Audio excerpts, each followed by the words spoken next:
Doing pretty well. We're wrapping up training camp. We are doing the math. We're about 10 days out. So we're very excited. Just gearing up for the first game and put a lot of hard work in and making some decisions on the roster. So it's been tough, but it's been a pleasurable experience.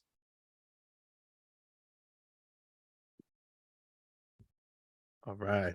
Well, this is Alford from the Allen and Aaron Sports Radio Show. Great to have you with us again, Mr. Carter. And you mentioned about it that this is the week of cuts. I know that you've actually been on both sides of this fence. What can you say about this situation that has helped you, in your career and also might help somebody who doesn't make it? I would say, you just want to come in prepared. I love the guys that came in prepared, had a lesser chance of getting hurt. Guys who are in really good shape, and also not physical shape, but mental shape to kind of wake up early in the morning, have long days of meetings, grasping information, and the football IQ part of it helps a lot of guys because you don't have an off season. So the smarter guys tend to do better because they catch on to things pretty fast. So, my advice to anybody on being from both sides is just to come in shape and give yourself a chance to mentally be prepared for, what training camp entails and also taking care of your body to be healthy. Yeah, that's great advice. And yourself being a cornerback, you had to go against people that was much bigger than you. If somebody's in that situation where they have to defend a wide receiver that's much bigger than them, what can you tell them in that situation? I mean, honestly, I've been the same size my whole life, so I never looked at it as an advantage or a disadvantage. It's just like it's not like people don't grow and then they shrink. It's kind of like you get bigger over time. So, if you're a smaller guy, then you just have to have, technique has to be flawless. Also, attention to detail has to be that much higher because it's less room for error going against a taller guy. But that only applies when they throw the ball up high. Everything else, the shorter guy has the advantage because you're probably a little bit quicker in and out of breaks.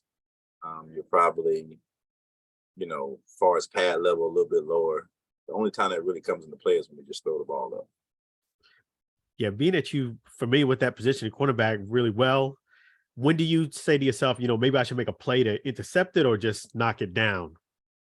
I think you always go for the ball because that teaches aggressive mindset. When you try to go for the ball or to break it up, and it's like you become not as aggressive, and then the bigger guy usually, can be more aggressive. So I think you always keep the aggression part in the play and most of the time go for the ball. Now, I think the finish is very important, meaning like fighting all the way to the ground. A catch is not a catch. Like back in the day, they didn't have review. So nowadays you can fight a guy all the way to the ground, and if he bobbles it, it's incomplete. So it kind of helps us DBs out a little bit more. Yeah, follow all the way through. And you played at several positions, in your day, cornerback, quarterback, and a wide receiver. Which one of the three you enjoyed the most? Honestly, I think, well, in high school, I played pretty much everything. I like defensive back a lot, but I also like special teams. You know what I mean? Punt return, kick return, being a gunner.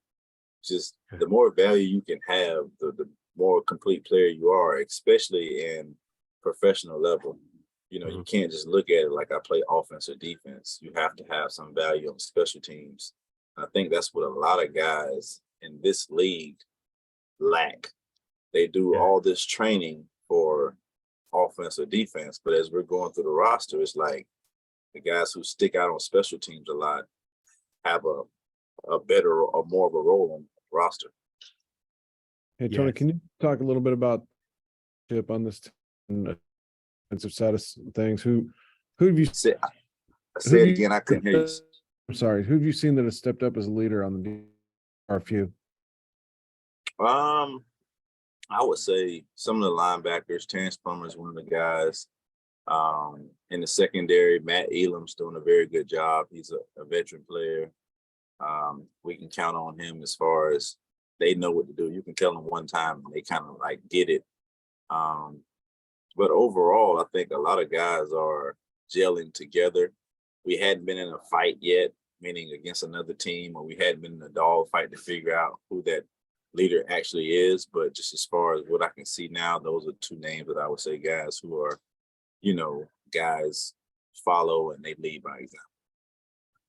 Yeah, that's a great point that Andy said. And Terrence Plummer, basically, he talked a lot about CJ Holmes. What are you seeing in him so far as a player? I think he should be in the NFL, in my opinion. Okay. I mean, you look at him and I'm like, what is he doing here? Honestly, he has all the tools. He's still young, and he hadn't got an opportunity to for people to see him. But I think he's an NFL talent. He's smart. He can do multiple things. And he also carries himself like a pro, like he's a lot older than what he really is. But I think he'll get a chance as long as he does what he has to do. He'll be playing on Sundays in the NFL. Yeah, so he doesn't have to worry about being one of the 51. It sounds like. Anything could happen. Yeah. I don't make those final decisions. But as far as from a talent standpoint, everything is not all about talent. It's got to match up off the field and what we need for the team as well. But just, looking at his talent and what he can do, I think he has a lot of potential. Yeah, and I get a lot of fans from the XFL check into our show, and they kind of want to get an idea of what it takes to make this league. From your vantage point, you mentioned a little bit earlier, playing multiple positions and having the right attitude. Yeah, I think it's all of that in one. I think even to get a chance in this league, it's not scouting is totally different from what it's been because you have so many pool of players to choose from. So I think a lot of it is relationship based. We call their former coaches and guys that we've had relationship with, and if they say something good about them, then we kind of move them up on our board to pick and give a chance to. So I think it's a lot of things that you've done in the past. They kind of come into light as you look for this type of opportunity. And that could come from the janitor in the hallway or the head coach that coached you. So you just never know. So I think just, making sure along your journey, for guys who are in college now or high school even, just making sure that people that you come across and that you interact with, you do right by. Not saying that you can't make mistakes, but this is kind of a developmental league and also a last chance for a lot of guys. So, resources help you out a lot as far as who you encounter with, who can actually make a phone call for you, or who we call to get information from, because a lot of these guys haven't played in some years. So we go back and call their college linebacker coach. We go back and call, somebody that we may know that trains them. And, they say something good about you, and it's like we're able to put our name on it. But if someone says, nah, don't touch him, he has a bad attitude. No, don't touch him, he doesn't work hard. No, don't touch him, something else happened. And it's like, that's why you see some guys who may have names didn't get an opportunity in this league because of something that either they did or somebody said that they did or didn't do. So I think just keeping a good reputation is very important to start to get an opportunity. And then once you get the opportunity, you have to live up to whatever has been, scouted about you. And I think we do a good job of telling guys what we expect, what your role is going to be, but you got to be light on your feet because we may ask you to do something you've never done before. And if you can do that, you have more value. Yeah, wow. That's definitely something that someone has to take the light to, that, your past or, as you mentioned, people that you come across make a difference to this point. They do. Yeah. So definitely. And one of the things too about the XFL that you've noticed being, in the position you're in, talk a little bit about Terrell Buckley's, fast and furious and his attitude about having this team do the best they can. I think smart, fast, and fearless is the team's motto, and we've been every meeting we bring that up. And I think that he's doing a good job of just instilling that in everybody in every situation we're in. And we're all buying into it. You know, first the coaches bought into it before we got a roster together, and now the players are buying into it. And so far it's going well. I think things will show up throughout the season, you know, some good, some bad, and we'll have to stick to that and hold on to that as we fight through the season. Are you pleased the way things are going up until this point now that it's about time for final cuts? Yeah, I'm definitely pleased. It's been fun. It's been better than I expected. You know, it's been some challenges here and there, but overall, I'm happy with the experience. I'm excited for this opportunity, and I know that everyone who is here is just as excited as I am. Yeah. And if a fan is looking to come to the game, what do you think they might expect to see from the Orlando Guardians? It'd be a lot of action. I mean, it'd be cameras everywhere. Fans are muchly involved. You know, we're working on something to where, you know, fans could hear things on the headset or have access in the locker room on the sideline.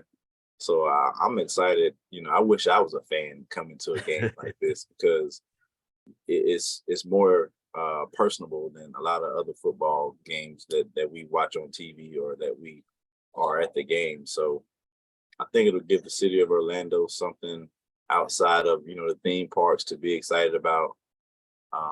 The timing of it is good. The weather's going to be nice. So it's definitely going to be something that's a lot of energy, a lot of fun. And, you know, we're going to put a good product on the field and make it fun for the fans and families. Hey, Awesome. Alan, I got a couple other people on here. Sure. Nope. Brian, do you guys have anything for Coach Carter while we're in it? Yeah, Coach, good to talk to you. Kind of piggybacking off of what Alan was saying about the fan experience. How hungry are these guys right now as they go into a season? You're starting out first week on the road, so you're not going to be in City Beautiful to get things started. How hungry are these guys for a chance to play football in front of a national audience? I think they're very hungry. We wouldn't care if we played in the backyard. I think guys are that eager for this opportunity. It's very exciting. The media has been doing a good job of, you know, pubbing this thing. Honestly, I don't think it's hit a lot of them yet until we actually like travel or we finally put the game uniforms on. It's going to, you know, like bring another level of excitement. So we just try to approach it as coaches, like, you know, it's football. It's nothing. Try not to make it bigger than what it is. But I know once the game comes and once, you know, the fans are there, I'll be excited myself. So I know the players will be excited. And a quick follow-up question, and I'll let it open to someone else here. In the past, a lot of folks have had a very harsh criticism about spring football for the quality of play. It doesn't really compare to the magic that is the NFL. What are you looking at right now in terms of your view of the team, and what kind of caliber football player are we looking at going into this season? From my standpoint, I'm really excited about spring football, and I'm a big proponent of it. But what can you say about these athletes that have put the naysayers to bed? What I will say is, I mean, you're going to compare every league to the NFL. But what I will say is this has been first class. From the top to the bottom, the ownership has been phenomenal in communicating and getting things done the way that every team has an equal advantage. From a talent standpoint, half the players either play in the NFL or should be playing in the NFL. So the talent is not too far off. Some of the rules are different, so the average fan may have to adjust to that. But I think it's all about being open-minded, and, you know, it's entertainment. And as long as we understand that sports is still entertainment, you know, whether it's the NFL, the NBA, it's all entertainment. And people, you know, view sports as sometimes not entertainment when it really is at the end of the day. So I think that football and the XFL is going to bring high entertainment. You know, it's going to be high energy, talent level is going to be high, and cameras and coaches being mic'd up is just, you know, next generation type thing. Awesome. Thank you, Coach. Thank you. Jared, you got anything? Jared may just be recording. He might be asleep. He fell asleep on us. He may just be recording. That's fine. Alan, Yes. for you? No, the only question I got for you, Coach Carter, is definitely, I know you're a big golfer. Talk about your golf game a little bit. Well, I wouldn't say a big golfer, but I've been playing a lot the last few years, and I've been trying to work on my game a lot.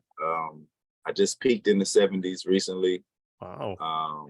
So I'm not consistently there yet, but I'm probably a mid 80s, mid to high 80s player right now. Coach Buckley and I, we play a lot whenever we get a chance to.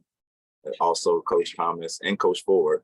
So we have a good group of guys here that like to play golf, and we get after it and bet lunch or something like that on the golf round. So, but everybody here, most of the coaches can play pretty good golf. I'm kind of like the guy that's trying to keep up with them, honestly. Okay, yeah.